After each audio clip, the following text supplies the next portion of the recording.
Assalamualaikum warahmatullahi wabarakatuh. Jumpa lagi dengan kami tim Aja Channel. Pada hari ini kami diskusi santai saja ya, argumen dari Aja Channel.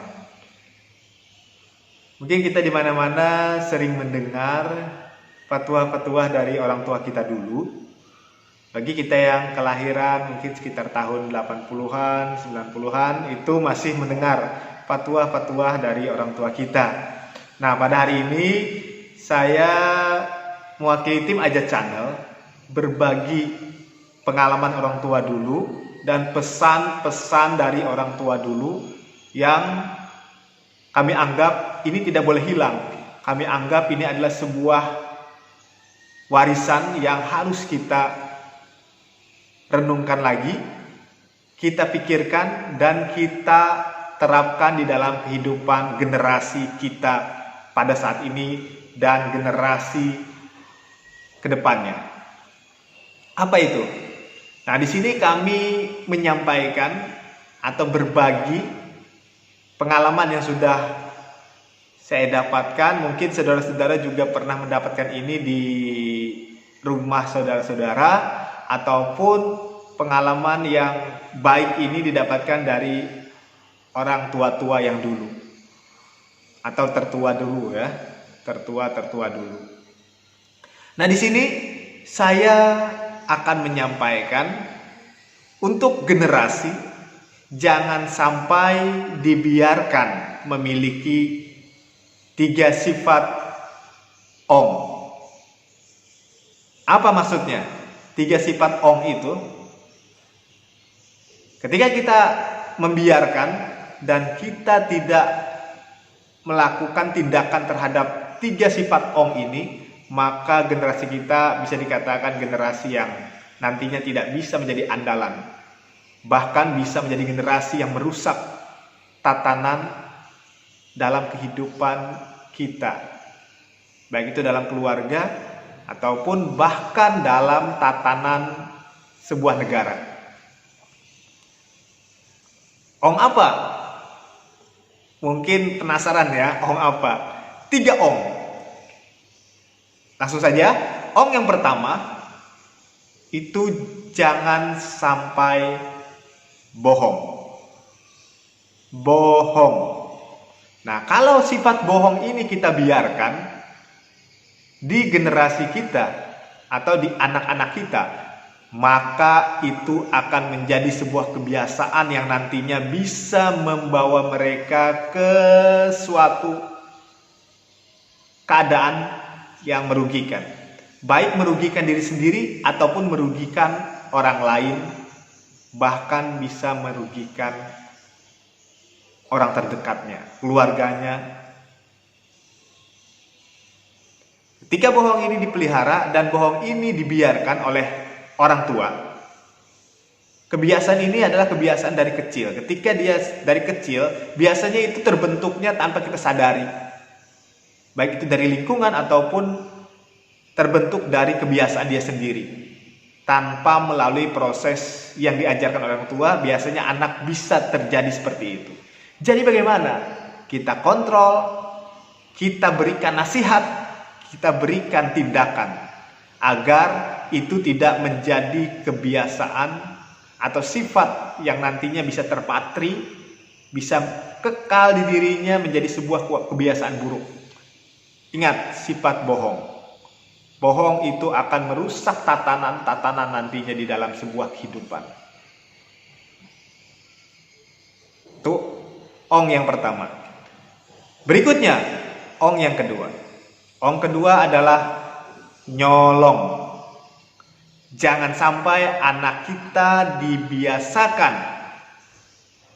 atau dibiarkan ketika dia memiliki sifat ong kedua ini, nyolong atau mencuri, mengambil hak orang lain. Lakukan tindakan, jangan sampai dibiarkan, jangan sampai dianggap itu sebuah kebiasaan yang biasa. Ingat, awal dari seorang yang korupsi itu berawal dari kebiasaan kecilnya, yaitu nyolong. Dia menganggap punya orang itu sama haknya seperti punya dia sendiri. Jadi jangan sampai dibiasakan itu. Ingat, orang tua apabila melihat anak yang bisa nyolong atau mencuri, mengambil hak punya orang, langsung tegur, berikan tindakan. Berikan pemahaman kepada mereka, pada dia, bahwa itu adalah tindakan yang salah, dan pada akhirnya nanti akan membuat karakter dia menjadi sesuatu yang biasa, dan dianggapnya mengambil hak punya orang menjadi sesuatu yang dianggap biasa. Akhirnya korupsi. Berikutnya, ong yang ketiga. Ini adalah sesuatu yang tanpa kita sadari dan tanpa kita pahami di mana awalnya, ini bisa mengubah kepribadian seseorang. Akhirnya menjadi ong yang ketiga ini, yaitu sombong. Terkadang jabatan, terkadang apa yang kita miliki, itu terkesannya bisa membuat sesuatu yang membuat sombong. Tapi di sini saya pertegas, dari kecil itu sudah diingatkan kepada generasi kita, apabila dia sudah memiliki kemampuan atau memiliki sesuatu yang lebih dibanding orang lain, ingat, jangan pernah biarkan anak kita merasa dirinya paling benar, yaitu sombong tadi. Merasa diri paling benar itu tidak jadi masalah, tapi dikontrol, dipantau. Sifat yang seperti apa sombong itu yang kita mengarahkan, kita yang arahkan. Jangan merasa diri paling benar ketika dia memiliki sesuatu yang lebih kepada orang lain, daripada orang lain ya. Itu. Jangan menganggap dia memiliki segalanya. Jangan menganggap orang rendah di mata dirinya. Ketika memiliki sebuah pengetahuan, bagikan. Jangan sampai itu menjadi sesuatu yang pada akhirnya nanti menjadi sebuah kesombongan. Nah, di sini, di konten ini, saya mengangkat kembali pesan dari orang tua-tua dulu. 3 sifat ini. 3 sifat ong tadi. Pertama, jangan bohong. Kedua, jangan nyolong. Ketiga, jangan sombong. 3 sifat ini apabila kita kontrol dari kecil, kita arahkan, maka generasi kita tidak bakalan ada yang bisa korupsi, melakukan hal-hal yang negatif, melanggar tatanan hukum yang ada di negara kita, bahkan tidak akan melanggar hukum yang ada di agama kita. Ingat itu ya.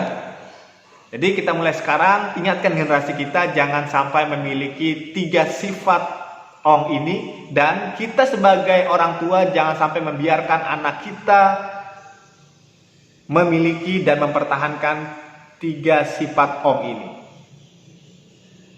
Tugas kita sebagai orang tua adalah mengontrol dan mengarahkan serta mengingatkan mereka agar tidak memiliki 3 sifat ong tadi.